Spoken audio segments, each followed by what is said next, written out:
ഈ കണ്ണുകളിൽ നീയാണ് ലോകം. രചന മോഹിനി കൃഷ്ണൻ. ഒരു ദിവസം രാജീവ് ഓഫീസിൽ നിന്ന് വീട്ടിലേക്ക് വരുമ്പോഴാണ് ഫോൺ റിങ് ചെയ്യുന്നത്. പെട്ടെന്ന് ഫോണിൽ കേട്ട വാർത്ത കേട്ട് ഞെട്ടിത്തെരിച്ച് നിൽക്കുകയാണ്. ചുറ്റും നടക്കുന്ന കാര്യങ്ങളൊന്നും കാണുന്നില്ല. കൂടെ ഉണ്ടായിരുന്ന സുഹൃത്ത് പ്രവീൺ തട്ടി വിളിച്ചപ്പോഴാണ് ബോധമണ്ഡലത്തിലേക്ക് വരുന്നത്. പ്രവീ, രാധു എന്തു പറ്റിയടാ? എടാ, അവൾക്കൊരു ആക്സിഡൻറ്റ്, സിറ്റി ഹോസ്പിറ്റലാണ്, എനിക്കങ്ങോട്ട് പോകണം എന്ന് കരഞ്ഞുകൊണ്ട് പറയുന്നു. നീ ഇങ്ങനെ ടെൻഷൻ അടിക്കാതെ, അവൾക്കൊന്നും ഉണ്ടാവില്ല. നീ ടെൻഷൻ അടിക്കാതിരിക്കുക, നമുക്ക് അങ്ങോട്ട് പോവാം. നീ വണ്ടി കയറ്.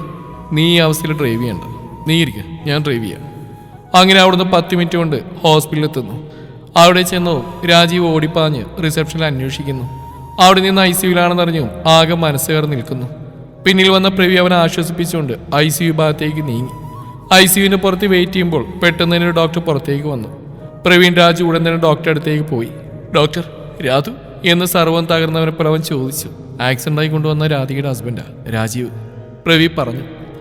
മിസ്റ്റർ രാജീവ്, രാധിക ഹെഡ് ഇഞ്ചുറിയാണ് ഉണ്ടായിരിക്കുന്നത്. ഒരു കാലിൽ ഫ്രാക്ചറും ഉണ്ട്. ലോറിയോ മറ്റോ ആണ് ഇടിച്ചിരിക്കുന്നത്.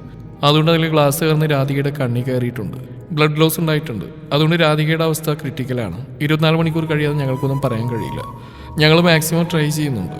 Let's hope for the best എന്ന് പറഞ്ഞുകൊണ്ട് ICUവിലേക്ക് കയറിപ്പോയി. ഇത് കേട്ട് രാജീവ് നിലത്തേക്ക് ഊർന്നിരുന്നുകൊണ്ട് പൊട്ടിക്കരയാൻ തുടങ്ങി. പ്രവി അവനെ പിടിച്ച് കസേരയിലിരുത്തി. രാജീവ് കുറച്ച് സമയം മൗനം പാലിച്ചുകൊണ്ട് പഴയ ഓർമ്മകളിലേക്ക് കടന്നു.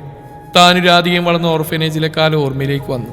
തനിക്ക് 7 വയസ്സുണ്ടാകുമ്പോഴാണ് രാധിക പ്രസവിച്ച ഒരാഴ്ച തികഞ്ഞ് കുഞ്ഞുമായി വരുന്നത്. അപ്പോൾ മുതൽ അവളുമായിട്ട് വളരെ കൂട്ടാണ്. അവളുടെ എല്ലാ കാര്യത്തിനും കൂടെ നിൽക്കും. ഓരോരുത്തരുടെ സ്പോൺസർഷിപ്പ് കൊണ്ട് രണ്ടുപേരും പഠിച്ചു. തനിക്ക് 18 വയസ്സ് തികഞ്ഞോടെ ഒരു ഹോസ്റ്റലിലേക്ക് മാറേണ്ടി വന്നു.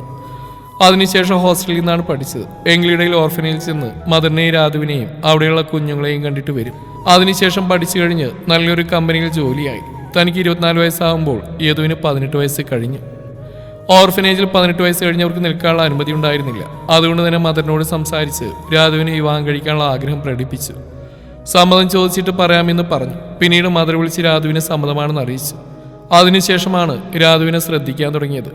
അവളുടെ വെള്ളാരം കണ്ണുകളാണ് അവളിലെ ഏറ്റവും ഭംഗി. വെളുത്ത നിറവും മഴവില്ല് പോലെ വളഞ്ഞ പുരികവും നീണ്ട മൂക്കും ചെറിയ റോസാധരവും തോളപ്പമുള്ള മുടിയും എല്ലാം അവൾക്ക് മാറ്റേകി. പെട്ടെന്ന് രണ്ടുപേരും തമ്മിലുള്ള വിവാഹം നടന്നു. ഇതിനിടയിൽ തന്നെ താൻ സ്വന്തമായ ഒരു ചെറിയ വീട് വാങ്ങിയിരുന്നു. രണ്ടുപേരും തമ്മിൽ അത്ര സ്നേഹത്തിലായിരുന്നു കഴിഞ്ഞിരുന്നത്.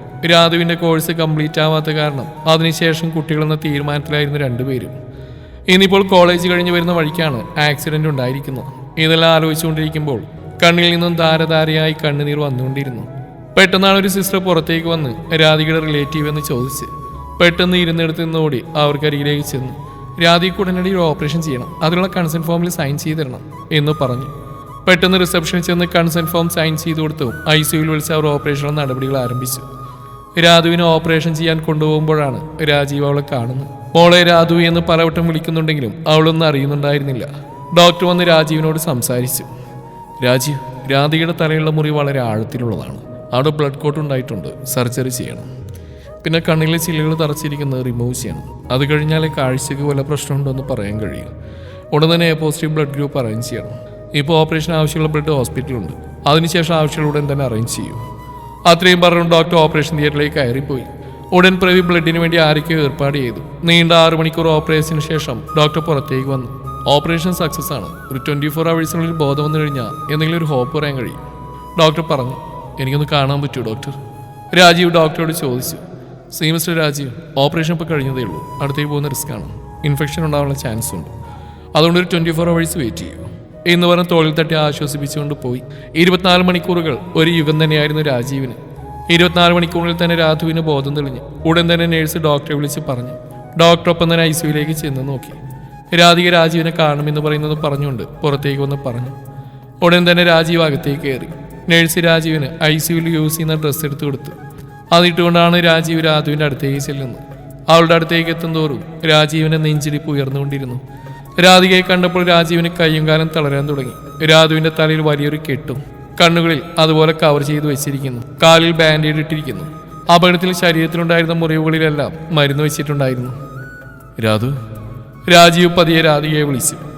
രാജീവേട്ടാ, എനിക്കെന്താ ഒന്നും കാണാൻ കഴിയാത്ത? നെഞ്ചകം പിളരുന്ന പോലെ തോന്നി രാജീവിന്. കണ്ണിൽ ചെറിയൊരു ഓപ്പറേഷൻ ചെയ്തിട്ടുണ്ട് മോളെ, അതുകൊണ്ട് കണ്ണ് കെട്ടിവെച്ചിരിക്കുക. അത് മാറ്റിയാൽ എല്ലാം നിനക്ക് പഴയ പോലെ തന്നെ കാണാൻ സാധിക്കും. എന്ന് പറഞ്ഞ് ആശ്വസിപ്പിച്ചു. ഒരുപാട് നേരം പേഷ്യന്റിനെ കൂടെ അധികം സംസാരിപ്പിക്കരുതെന്ന് പറഞ്ഞുകൊണ്ട് സിസ്റ്റർ പുറത്തേക്ക് ഇറങ്ങാൻ പറയുമ്പോൾ രാജീവ് പുറത്തേക്ക് പോയി. അല്പസമയത്തിന് ശേഷം ഡോക്ടറെ കാണാൻ പോകുമ്പോൾ ഡോക്ടർ രാധികയുടെ പ്രശ്നം പറഞ്ഞു. രാധികയുടെ കണ്ണിലെ നെർവ്സിന് നല്ല ഡാമേജ് ഉണ്ട്. അതുകൊണ്ട് കാഴ്ച തിരിച്ചിട്ടാൻ സാധ്യത കുറവാണ്. ഇനി ഒരു സർജറി പോസിബിൾ അല്ല. ഒരാഴ്ച കഴിഞ്ഞ് കണ്ണിലെ കെട്ടഴിക്കും. രാധികയെ പറഞ്ഞു മനസ്സിലാക്കാൻ ശ്രമിക്കണം. വേറെല്ലാം ഓക്കെയാണ്. പറയുന്നെല്ലാം കേട്ട് കഴിഞ്ഞതും ഇരിക്കുന്നിടത്തുനിന്നും ബോധം പറഞ്ഞു വീണു. ഉടൻ ഡോക്ടർ സിസ്റ്ററിനെ അറ്റൻഡയെ വിളിച്ച് രാജീവിനെ ബെഡിൽ കിടത്തി ട്രിപ്പിട്ടു. കണ്ണു തുറക്കുമ്പോൾ പ്രവീൺ ഭാര്യ അടുത്തുണ്ടായിരുന്നു. അവരോട് ഡോക്ടർ പറഞ്ഞ കാര്യങ്ങളെല്ലാം പറഞ്ഞു. എല്ലാം കേട്ട് കഴിഞ്ഞപ്പോൾ പ്രവീൺ എന്ത് തന്നെ സംഭവിച്ചാലും രാധികയ്ക്ക് ധൈര്യം കൊടുക്കേണ്ട രാജീവാണെന്ന് പറഞ്ഞു മനസ്സിലാക്കി. ഒരാഴ്ചയ്ക്ക് ശേഷം ഇന്നാണ് രാധികയുടെ കണ്ണിലേക്ക് കെട്ടഴിക്കുന്നത്. രാധികയുടെ പ്രതികരണം ആലോചിച്ച് രാജീവിന്റെ ഹൃദയമിടിപ്പ് ഏറിയിരുന്നു. പക്ഷേ പ്രതീക്ഷിച്ച പോലെയൊന്നും സംഭവിച്ചില്ല. രാധിക തനിക്ക് സംഭവിച്ചെല്ലാം ഉൾക്കൊണ്ടുകൊണ്ട് രാജീവിനെ സമാധാനിപ്പിച്ചു.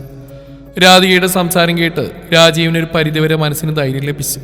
അവളുടെ വെള്ളാരം കണ്ണുകൾ കാണുമ്പോൾ കാഴ്ചയിൽ നിന്ന് ആർക്കും മനസ്സിലാക്കാൻ കഴിഞ്ഞില്ല. നീ ഇനി എൻ്റെ കണ്ണുകൾ കൊണ്ട് ഈ ലോകത്തെ കാണുകയും അറിയുകയും ചെയ്യും എന്ന് പറഞ്ഞ് ചേർത്ത് നിർത്തി നെറ്റിയിൽ ചുംബിച്ചു.